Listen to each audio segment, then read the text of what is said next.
सातों भाई जब बहन को मारकर खा गए। पुराने जमाने की बात है। एक गांव में परिवार रहा करता था। उसमें 7 लड़के और एक लड़की थी।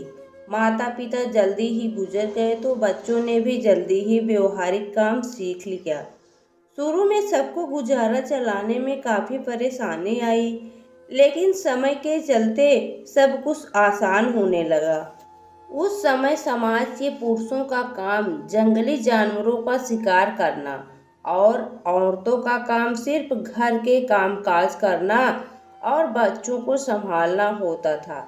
7 भाई और एक बहन बड़े प्रेम से मिलजुल कर रहते थे। दिन निकलते ही सातों शिकार के लिए निकल जाते और बहन सबके लिए खाना पकाती थी और घर के कामकाज करती थी। भाई जब जंगल से वापस आते तो साथ में बड़े बड़े जानवर पक्षी आदि को मारकर लाते। बहन उसके मांस को बड़े चाव से पकाती और सब भोजन करके तृप्ति का अनुभव करते। ऐसे ही दिन गुजरने लगा। एक दिन की बात है, 7 भाई जंगल को गए थे। शाम होने चली थी। बहन सबके लिए खाना बना रही थी। जब वो सब्जी के लिए हरी साग काट रही थी, चाकू की तेज धार से उसकी एक उंगली कट गई। कटी उंगली से खून की धार बहने लगी। उसने सोचा यदि भाइयों ने देखा तो वे बड़े दुखी हो जाएंगे। मुझे उन्हें यह बात नहीं बतानी चाहिए। उसने बहते खून को अपनी ओढ़नी से पोंछना चाहा, किंतु लगा कि उसके भाई देख लेंगे। फिर उसने दीवार पर पोंछना चाहा, फिर लगा यहाँ तो और अच्छी तरह दिखाई देगा। वह बेचैन होकर इधर उधर घूमने लगी। कोई ऐसी जगह नहीं मिली जहां उसका बहता खून भाइयों की दृष्टि से बच सके।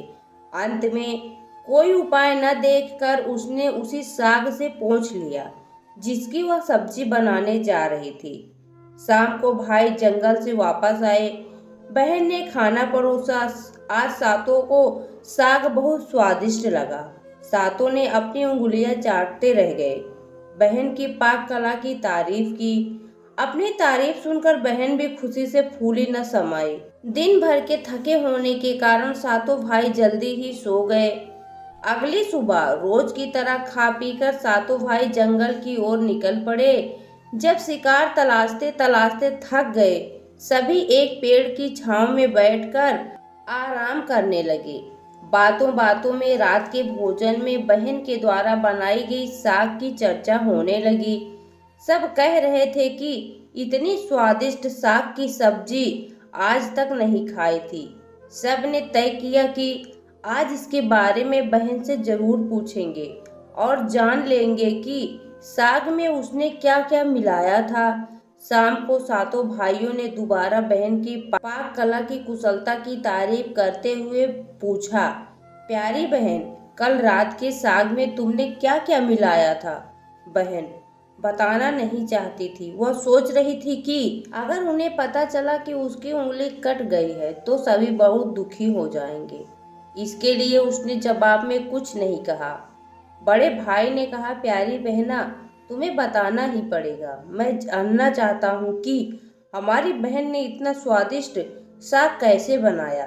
तुम्हें मेरी सौगंध है। बड़े भाई का सब सम्मान करते थे। बहन को सच बताना ही पड़ा।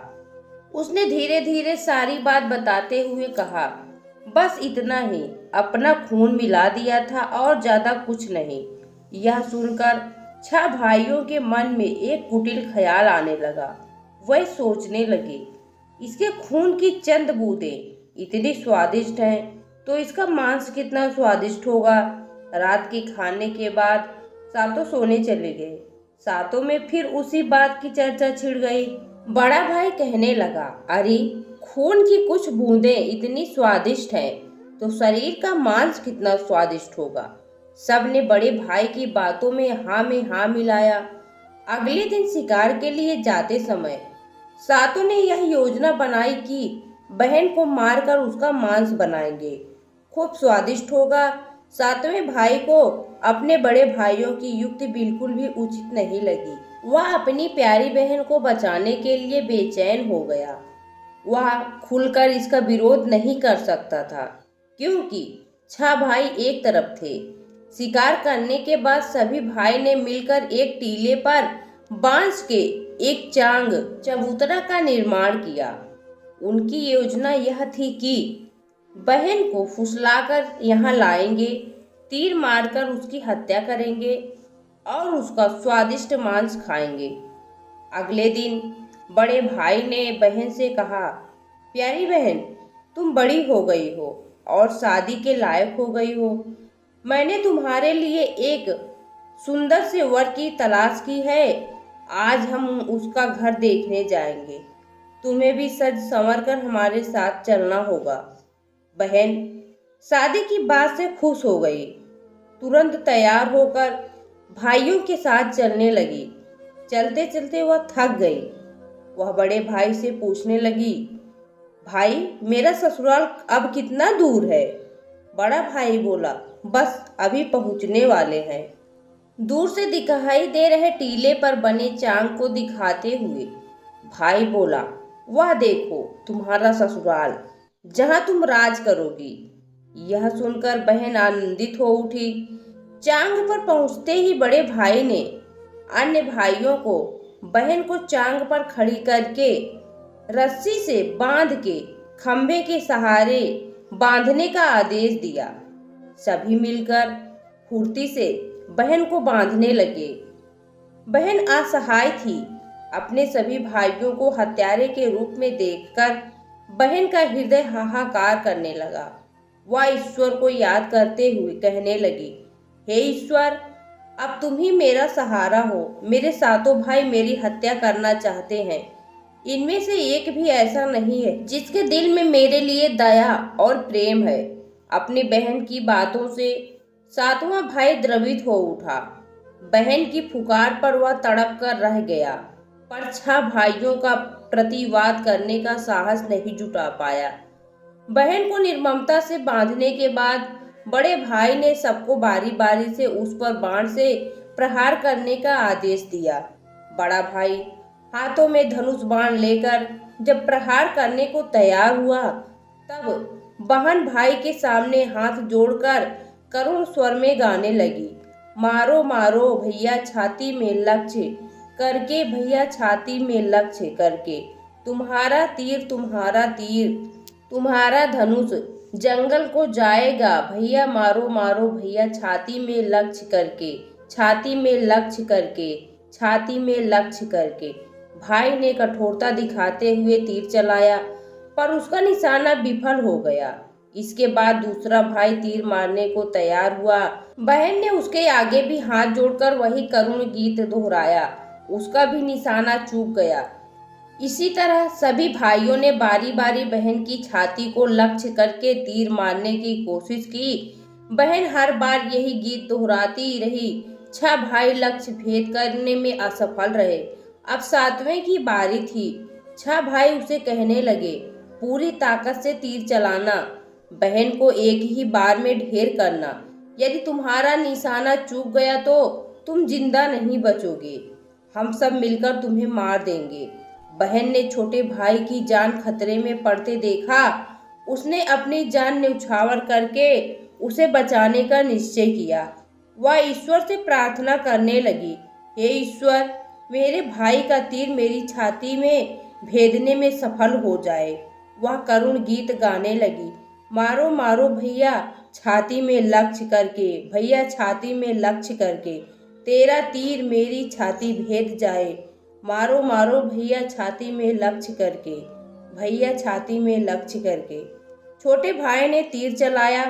उसका तीर बहन के मर्म पर जा लगा। वह दर्द से तड़प उठी। कुछ देर छटपटाने के बाद उसके प्राण पखेरु उड़ गए। वह निस्पंद हो गई। अपनी कुटिल योजना सफल होने पर 6 भाइयों की बाँछें खिल गईं। सातों ने मिलकर मृत बहन का शरीर चांग से नीचे उतार। 6 भाइयों ने मिलकर बहन के शरीर की बोटी बोटी काट डाली। बड़े भाई ने 7वें को जंगल से लकड़ी और पानी लाने का आदेश दिया। छोटा भाई पानी और लकड़ियों के साथ साथ कुछ मछली और केकड़े ले आया। वह अंदर अंदर बहुत व्यथित था। उसके भाई बहन का मांस बड़े चाव से पका रहे थे। वह अपनी प्यारी बहन का मांस नहीं खा पाएगा। अगर नहीं खाएगा तो अन्य भाई उसे गाली देंगे। उसने मांस बनाते समय चुपके से अपने साथ लाई मछलियों और केकड़ों को आग में दे दिया और अपना खाना जुगाड़ किया। चावल और मांस तैयार हो गया। जमीन पर केले के पत्ते बिछाकर उसमें सबके लिए खाना परोसा गया। छोटे भाई ने पहले ही अपने बैठने के स्थान पर एक छोटा गड्ढा खोद लिया था। उसने अपनी पत्तल में परोसे गए नर मांस को चुपके से गड्ढे में डाल दिया और मछली भात खाने लगा। अन्य भाई बहन की हड्डियां चबाने लगे, वह केकड़ा चबाने लगा। जब सबने बहन के शरीर के स्वादिष्ट मांस से अपना पेट भर लिया तो बड़े ने सातवें भाई को जूठा साफ करने को कहा। उसने बहन की बची खुची हड्डियां और शरीर के अन्य भाग जैसे सिर, नाखून, पंजे आदि सभी इकट्ठा करके उसी गड्ढे में डाल दिया और मिट्टी से ढक दिया। कुछ समय बाद उस स्थान पर बांस का एक पौधा उगाया। धीरे धीरे वह बांस का झुरमुट बन गया। एक बार कहीं से एक संत आए और उसी बांस की झुरमुट तले छुपकर मल त्याग करने लगे। उसी समय आकाशवाणी हुई, संत दुर्गंध आ रही है, संत दुर्गंध आ रही है। बार बार यह आकाशवाणी सुनाई देने लगी तो संत ने झटपट उस स्थान को साफ किया। उन्होंने झुरमुट में से एक बांस काटा और अपने साथ ले गए। उस बांस से उन्होंने एक केंद्रा बनाया। वह उसे बजा बजा कर दिन भर लोगों के घर जाकर भिक्षा मांगते थे और बदले में खूब सारा उपदेश देते थे। एक दिन संत भिक्षा के लिए बड़े भाई के द्वार पर गए। तब तक 6 भाइयों का विवाह हो चुका था, केवल 7वां कुंवारा था। ज्यों ही संत ने बड़े भाई के आंगन में कदम रखा त्यों ही संत का यही है दुश्मन सबसे बड़ा, बड़े भाई के घर नहीं बजा रे केंद्रा। प्रेम सब छोड़कर रिश्ते में यही दाग लगाया, नहीं बजो रे केंद्रा। यही है दुश्मन सबसे बड़ा, बड़े भाई के घर नहीं बजा रे केंद्रा। योगी के बाजे से बार बार निकल रही इस रुदन से बड़े भाई के पसीने छूटने लगे। उसने अपनी पत्नी से योगी को तुरंत भिक्षा देकर विदा करने को कहा। इसी तरह योगी बारी बारी से 6 भाइयों के द्वार पर उपस्थित हुए। उनके आंगन पर कदम रखते ही केंद्रा से स्वयं यही गीत बजने लगता। उन्होंने भी अपनी पत्नी को तुरंत ही भिक्षा देकर विदा करने को कहा। उनके मन में यह डर समा गया कि यदि इसी तरह योगी का केंद्रा बजता रहा तो उनकी यह पोल खुल जाएगी कि वे अपनी बहन के हत्यारे हैं। अंत में संत 7वें भाई के घर पहुंचे, जो अभी तक कुंवारा था। वह अकेले रहता था। जब योगी उसके द्वार पर उपस्थित हुए, केंद्रा बोल उठा, बजो रे बजो केंद्रा, मेरे सबसे छोटे भाई के घर। मन की बात मन में छुपाकर युग युग से रख रहा है। अंतर में बजो बजो रे केंद्रा, यही है मेरे सबसे प्यारे भाई का घर। योगी के केंद्रा से प्यारा और दिलचस्प गीत बजते सुनकर छोटे भाई ने उन्हें सम्मान के साथ अपने घर में बैठने के लिए आसन दिया। तांबूल, पान और जलपान से उनका सत्कार किया।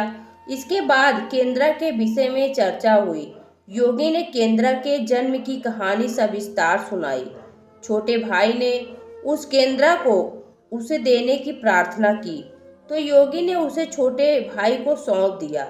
योगी के चले जाने के बाद छोटे भाई ने केंद्रा को अपने बिस्तर के सिरहाने की तरफ एक साफ सुथरे स्थान पर धूप दीप जलाकर सम्मान के साथ रखा।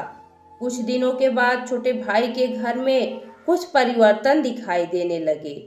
जब वह काम से लौटकर घर आता, सारा घर साफ सुथरा पाता।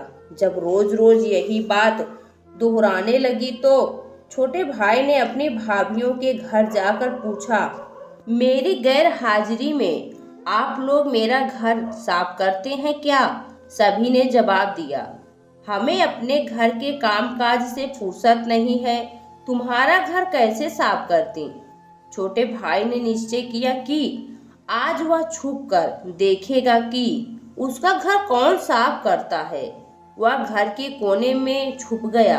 घर सुनसान होते ही स्थापित केंद्रा से उसकी बहन के शक्ल की एक लड़की निकली। घर का सारा काम किया और फिर उस केंद्र में समा गई। छोटे भाई ने यह बात अपनी बड़ी भाभी को बताई। बड़ी भाभी ने उसे समझाया, ज्यों ही लड़की केंद्र से बाहर निकलेगी तुम केंद्र को आग के हवाले कर देना, फिर उस पर तुलसी जल छिड़क देना, फिर देखना क्या होता है। छोटे भाई ने बड़ी भाभी के कहे मुताबिक काम किया। उसने लड़की के निकलते ही केंद्र को आग में डाल दिया और लड़की पर पवित्र तुलसी जल का छिड़काव किया। तुलसी जल के स्पर्श से वह मानव रूप में आई। भाई ने देखा यह तो उसकी प्यारी बहन है। उसने अपनी बहन को गले से लगा लिया। उसके बाद दोनों भाई बहन बड़े प्रेम से जीवन बिताने लगे। हमें इस कहानी से क्या सीख मिलती है? निस्वार्थ प्रेम ही रिश्तों को बनाए रखता है। रिश्तों को कलंकित करने वाले कभी छुप नहीं सकते। तो दोस्तों, आपको यह पौराणिक कथा कैसी लगी कमेंट बॉक्स में ज़रूर बताएं। वीडियो को लाइक करें, शेयर करें और हमारे चैनल को सब्सक्राइब करना ना भूलें। वीडियो देखने के लिए आपका बहुत बहुत धन्यवाद।